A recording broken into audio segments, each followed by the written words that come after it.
In this video, I'm going to show you how to fix Ethernet not working on PC. This is annoying as you are not able to use the internet. First off, press search of your computer and type in view network connections. In here, you'll find Ethernet. Make sure that it's enabled.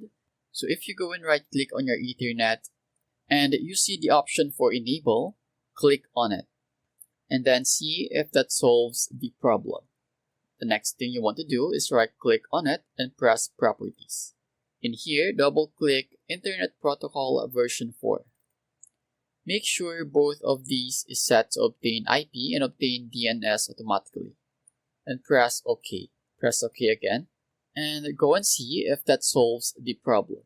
And if it doesn't, press search again and type in network reset and do a full network reset. That's it. Thank you for watching.